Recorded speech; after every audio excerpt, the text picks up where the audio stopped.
मैं करता हूं, उसके लिए प्रार्थना करता हूं, तो उसके बाद मैं देखता हूं कि एंजल यहां से आपके साथ जाते हैं हर संडे।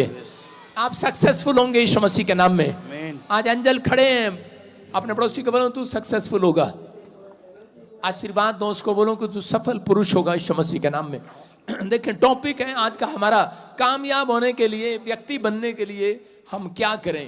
कह रहे जो परमेश्वर पर विश्वास करते हैं और उससे विनती करते हैं वो कामयाब रहते हैं। परमेश्वर पर भरोसा रखने वाले लोग, विनती करने वाले लोग कामयाब हो जाते हैं। लेकिन तीन काम करें। करें कि नंबर 1 करें शांत पुरुष। कौन? देखो क्या लिख रहा है, पढ़ के बता। हाँ दिखा, ये कितना शांत रहने वाला आदमी है। खुदा 3 चीजों से देखता है कामयाब करने से पहले एक व्यक्ति को। कहता है ये कितना शांत रहने वाला आदमी है। आपका बिजनेस जब तक नहीं बढ़ सकता जब तक आपके अंदर शांति नहीं होगी। अगर जो व्यक्ति शांत है वो ज्यादा काम कर सकता है। जब आपके अंदर शांति नहीं होगी तो आपका मन नहीं करेगा काम पर जाने का, आप घर रहेंगे। फिर क्या लिखा? कह रहा ईमानदार। डिपेंड करता है कि आप कितने ईमानदार हैं। अगर आप ईमानदार हैं, परमेश्वर कह रहा ढूंढ रहा है ऐसे व्यक्ति को। आज दूरबीन लेकर ढूंढ रहा है यहाँ पर किसी को, किसी ईमानदार पुरुष को, किसी ईमानदार औरत को, बहन को ढूंढ रहा आज, क्योंकि उसे वो कामयाब करना चाहता है। आज रात बहुत बड़ा काम करना चाहता है उसकी लाइफ में। कोई व्यक्ति है यहाँ पर ऐसा, खुद पर भरोसा कह रहा, खुदा पर भरोसा रखने वाला और प्रेर करने वाला व्यक्ति सफल होगा यीशु मसीह के नाम में। ये 3 चीजें अपनी डायरी में डाल लो आज, कि मुझे ईमानदार होकर रहना परमेश्वर के सामने। ऐसे व्यक्ति को गॉड चुनते हैं, ऐसे व्यक्ति को चुनते हैं जो ईमानदार होगा, प्रार्थना करने वाला होगा, और कह के अपने आप को कह कि शांत पुरुष रखने वाला। न्यायों की किताब में हम पढ़ते हैं 6 के 15 में, यहाँ पर एक गिदोन नाम का एक व्यक्ति है। और ये क्या करे, कुछ लोग ऐसा सोचते हैं कि मैं गरीब हूं, मैं अनपढ़ हूं, मैं 10वीं फेल हूं, मैं कुछ नहीं अपनी लाइफ में कर सकता, मैं बड़ी दुकान नहीं खोल सकता, मैं बाहर नहीं जा सकता क्योंकि मुझे इंग्लिश नहीं आती, या मैं कोई बड़ा आदमी नहीं बन सकता, मैं बड़ा लीडर नहीं बन सकता, एमएलए नहीं बन सकता, प्रधानमंत्री नहीं बन सकता, मैं कुछ नहीं कर सकता क्योंकि मेरे बाप दादाओं के पास पैसा नहीं है, हम तो बहुत गरीब घराने के हैं। परमेश्वर का आत्मा ऐसे लोगों को ही चुनना चाहता है। हालेलुया। याद रखना, जब आप परमेश्वर अमीर को कभी अमीर नहीं करेगा। सुन रहे हो? अमीर को अमीर कैसे करेगा? वो पहले ही अमीर है। परमेश्वर हमेशा गरीब को अमीर करेगा। समझ रहे? परमेश्वर छोटे आदमी को बड़ा बनाएगा। लेकिन कौन है वो? जो ईमानदार पुरुष होगा। ईमानदार, हर चीज में ईमानदार होगा, अपने चरित्र के लिए ईमानदार होगा, परमेश्वर के कामों के लिए ईमानदार होगा। पवित्र आत्मा चुनता है। गिदोन के पास एक दिन परमेश्वर जाता है और उसी समय उसको बोलते हैं गिदोन, कहते हैं कि उसके कानों में आवाज आती है कि गिदोन, कह रहा कि तू इजराइल को छुड़ाने वाला कह रहा व्यक्ति होगा। कह रहा कि इतना बड़ा पद, कहता कि मेरा होगा, राजा जैसा पद मेरा होगा। कहता कि परमेश्वर, कहता शायद आप गलत एड्रेस पर आ गए हो। कहता मेरे खानदान में 10 पीढ़ियों में भी कहता है कोई आज तक इतना बड़ा आदमी नहीं हुआ। कहते हम तो छोटे से लोग हैं, साधारण से लोग हैं, गरीब से लोग हैं, हमारे पास नहीं है। लिखा यहाँ पर, उसने कहा हे मेरे प्रभु, विनती सुन, मैं इजराइल को कैसे छुड़ाऊं? देख मेरे कुल, मेरा घराना मनशे में सबसे ज्यादा कंगाल है, गरीब है, फिर मैं अपने पिता के घराने में सबसे छोटा हूं। परमेश्वर सबसे छोटा, तुच्छ हूं, मैं बेकार हूं, लोग मुझे निकम्मा कहते हैं, मेरे पास कुछ नहीं है, मैं कंगाल हूं, किसी की हेल्प नहीं कर सकता, मेरे बाप दादाओं के पास इतना पैसा नहीं है। परमेश्वर ने कहा, कहता कि मैंने तेरे को चुन लिया आज रात यीशु मसीह के नाम में। कह रहा एक दिन, कह रहा कि इतिहास तू ही रचेगा, इजराइल को तू छुड़ाएगा, तू उनकी अगुवाई करेगा, लोग तेरी अगुवाई में चलेंगे, तू छोटा नहीं रहेगा। याद रखना, जितने आज प्रभु में कर आ चुके हैं, याद रखना, आप चाहे दुनिया में, घर में आपको लोग बोल रहे हो तू गरीब है, कर्जा तेरे सिर पर, तू अनाथ है, तेरी मदद करने वाला कोई नहीं है, तेरी मदद करने वाला कोई नहीं है, सब तेरे साथ धोखा करते हैं। तू इस समय सोच रहा है कि शायद मैं अपने पेट को कैसे पालूंगा, बच्चों को कैसे पालूंगा। परमेश्वर कह रहा बस ईमानदारी रखना, ईमानदार बनकर रहना, अपने आप को शांत रखना। कह रहा परमेश्वर ने अगर पसंद कर लिया, कह रहा कि परमेश्वर ने इस व्यक्ति को क्यों पसंद किया? क्योंकि ये अपनी गरीबी में शांत रहा, बुड़बुड़ाया नहीं। ये अपनी कमजोरी में, अपने हालातों में कभी परमेश्वर को कोसने के लिए नहीं गया। आज बहुत सारे लोग मसीह में आने के बाद 2 साल अच्छे से चर्च में आते हैं, तीसरे साल परमेश्वर को बोलते हैं परमेश्वर क्या कर दिया तूने? ये शांत नहीं है, इसका मतलब आपका मन शांत नहीं है।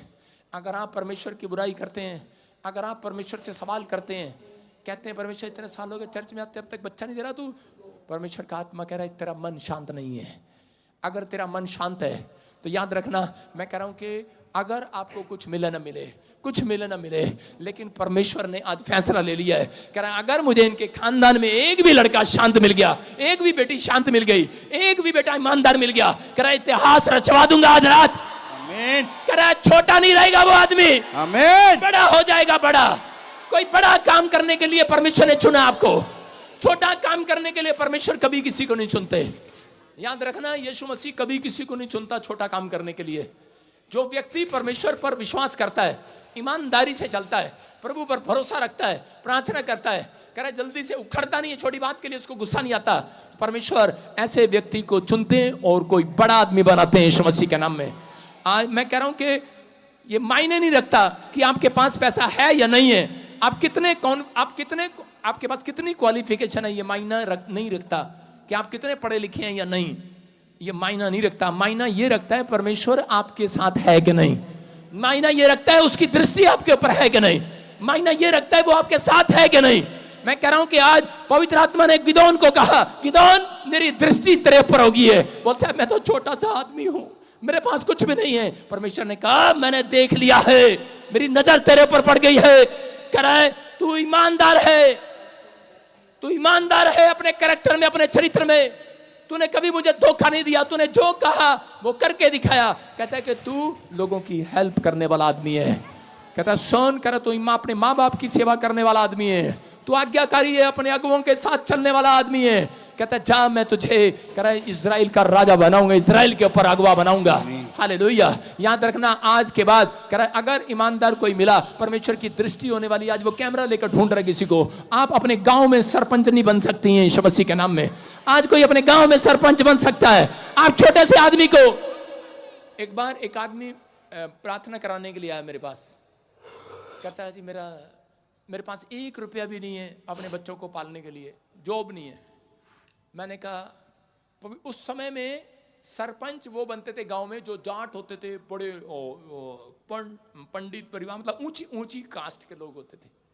उस समय की बात बता रहा हूँ। और समय में कह रहे कि एक इलाका था, वहां पर वो ही बनते थे।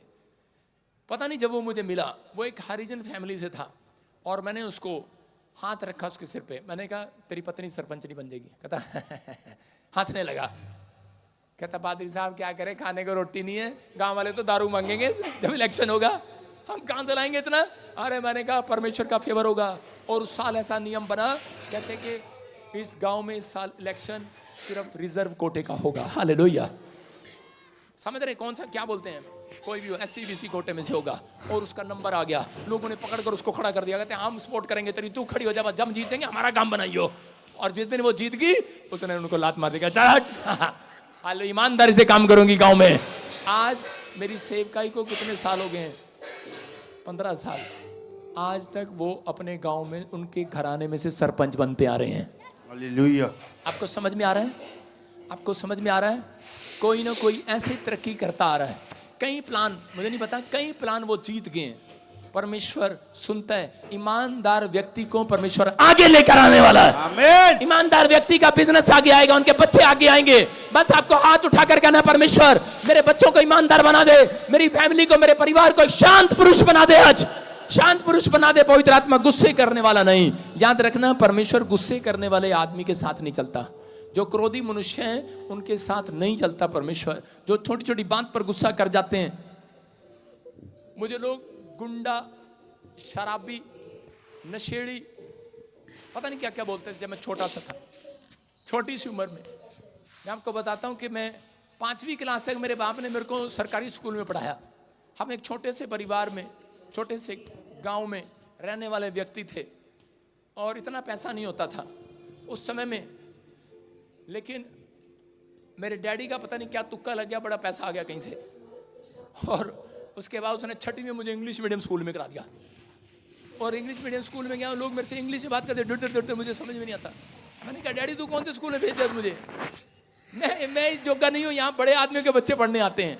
डैडी ने कहा चुप, अब हम भी बड़े हो गए हैं तो यहाँ पढ़ेगा। मैंने कहा अरे क्या कर रहा है तू, इनकी इंग्लिश की मुझे समझ में नहीं आ रही है, वो मुझे पढ़ाई जा रहे, करी जा रहे।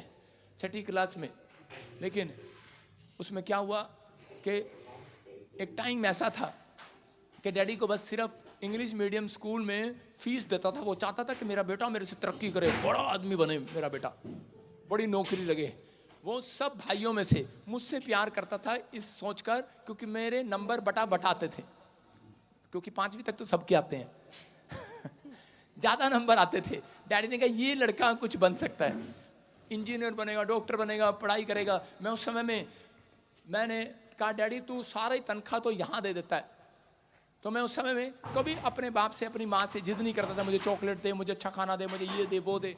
लेकिन मैं जब स्कूल में जाता, जब मैं इंग्लिश मीडियम स्कूल में गया, लोगों के बच्चे कार में आते थे, मैं साइकिल पर जाता था।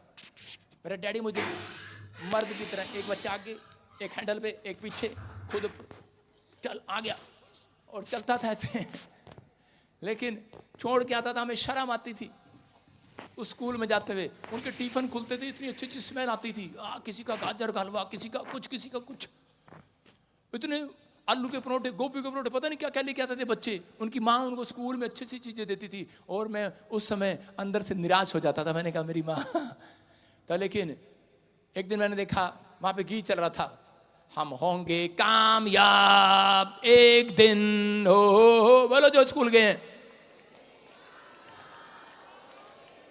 सुनो, मुझे उस दिन मौका मिल गया। मैंने कहा आज मैंने किसी का गजरेले का डब्बा चोरी करके खाऊंगा, हम होंगे कामयाब और मैंने वो गजरेले का डब्बा निकाला, उधर गीत चल रहा था नीचे, कह रहे हम होंगे कामयाब। मैंने कहा मैं भी हो गया कामयाब आज खाने में मैडम रोज स्कूल में सिखाती थी, प्रेयर में जब खड़े होते हैं, पता है आपको सारा स्कूल प्रेयर में खड़ा होता है कि नहीं, और गीत गाते हैं हम होंगे कामयाब। मैंने कहा, और मैं वहां से बंक मार के सीधा क्लास में आदत पड़ गया मेरे को, और रोज जाता आदत पड़ गया। मैंने कहा यही ना मेरे बाप के लड़कों को देखते हैं ये बड़े टिफिन से जाके लाते हैं, और खाया। और अगली बार देखा एक लड़का हलवा लेके आया था, मैंने कहा यार ये हलवा लेके आया, हम होंगे कामयाब। अगले दिन खाया भाई साहब, मैडम ने देख लिया और मैडम ने मेरे यहाँ पर ऐसे हलवा चोर मेरे यहाँ पे चिट लगा के मुझे स्कूल के बाहर ऐसे खड़ा कर दिया। बच्चे आ रहे करे हलवा चोर हलवा चोर। मैंने कहा ओ प्रभु, पता ही नहीं था प्रभु का तो लेकिन उन्होंने कहा इसकी माँ को बुलाओ। मेरी माँ को स्कूल में बुलाया गया, मेरी माँ कह रही नाक कटवा दी। मैंने कहा पहले ही कहा था, कैसे स्कूल में डाल दिया मैंने कहा तुम्हें पहले सोचना था, ये बच्चे कभी चिप्स लेके आए, कभी बड़ी बड़ी चीजें लेके आते हैं, मुझे शर्म आती है तो मुझे पैसे नहीं देते और चोरी नहीं करूंगा और क्या करूंगा। हो सकता है कि आपके बच्चे भी ऐसा सोचते हो, समझ रहे हैं कि नहीं। कई बार हम ऐसी सिचुएशन में चले जाते हैं, वो दुख वो समस्याएं हमने अपनी लाइफ में देखा। लेकिन मेरी माँ ने जब डंडा उठाया प्रिंसिपल के सामने, वो मुझे मारते मारते रुक गई और उसकी आंख में आंसू थे। वो कहने लगी कहती तेरी गलती नहीं है, ये कसूर मेरा है। मैंने तेरे को खाना बना के देना था, अच्छा लेकिन नहीं था। लेकिन मैंने उस दिन से, जिस दिन से प्रभु को जाना, मैं जानता हूं अपने बचपन को, जिस दिन से मैंने जाना, आज परमेश्वर ने मैंने एक दिन पवित्र आत्मा मेरे पास आया, उसने कहा सुन, कह रहा मैं तुझे एक देश का बहुत बड़ा आदमी बनाऊंगा। जिस दिन मैं प्रभु में आया, मैंने कहा परमेश्वर कैसे होगा, मैं तो छोटा सा आदमी हूं, मैं तो जेल में हूं उस समय। परमेश्वर ने कहा मैं तुझे जेल से आजाद कराऊंगा, पूरी दुनिया में महान करूंगा, तेरे पास बड़े बड़े लोग आया करेंगे, जिसके लिए तू प्रार्थना करेगा चंगा हो जाएगा, बड़े बड़े लोगों के काम बनेंगे। आज वही परमेश्वर है। आज मैं हैदराबाद में गया, लाखों लोगों को मैं खिलाता हूं आज यीशु मसीह के नाम में, लाखों लोगों को दान देता हूं, आज लंगर लगाता हूं लाखों लोगों के लिए। हालेलुया। परमेश्वर ने कहीं से कहीं पहुंचा दिया। मैं क्या कह रहा हूं, अगर पवित्र आत्मा ने मेरी ईमानदारी देखी, याद रखना, अगर आपने अपनी जिंदगी में कुछ भी किया है, पाप किए हैं, गलत काम किए हैं, लेकिन प्रभु में आने के बाद आपने एक फैसला ले लिया है कि परमेश्वर मैं ईमानदारी के साथ चलूंगा, याद रखना तुम्हारे घर में आपको पेट नहीं पाल रहा होगा बच्चों का, लेकिन आज के बाद परमेश्वर आपको ऐसा बनाएगा, आप पूरे गांव का पेट पालने वाले बनेंगे यीशु मसीह के। आपका इतना बड़ा बिजनेस होगा, आप आशीषित होंगे। चर्च आमीन बोलने वाले आमीन। कह रहा विश्वास करना है, पवित्र आत्मा छोटे व्यक्ति को ढूंढ रहा है, कह रहा ईमानदार व्यक्ति को ढूंढ रहा है, कुचले हुए लोगों को ढूंढ रहा है, गरीब को ढूंढ रहा है, अनाथ को ढूंढ रहा है, बीमार को ढूंढ रहा है। बस अपना मन खोल दे आज परमेश्वर के लिए। परमेश्वर को कह दे, पवित्र आत्मा आज समर्पण करता हूं, समर्पित कर दो आज अपने जीवन को परमेश्वर के लिए कि परमेश्वर ईमानदारी से चलूंगा, आज समर्पित करता हूं। जितने लोग आज हाथ उठाकर अपने बच्चों के लिए कह रहे हैं, परमेश्वर आज मैं अपने बच्चों को समर्पित करती हूं। मैंने कहा, मुझे उस दिन आवाज आई और परमेश्वर ने कहा कि मैं तेरी हेल्प करूंगा, आज से मैं तेरी भलाई को करूंगा। याद रखना, परमेश्वर आज से आपने अपनी जिंदगी में कुछ भी किया हो, लेकिन प्रभु में अगर आप सही होकर चल रहे हैं तो परमेश्वर आज रात से अपनी भलाई आपको दिखाएगा यीशु मसीह के नाम में। आज रात तुम भलाई को देखोगे चर्च।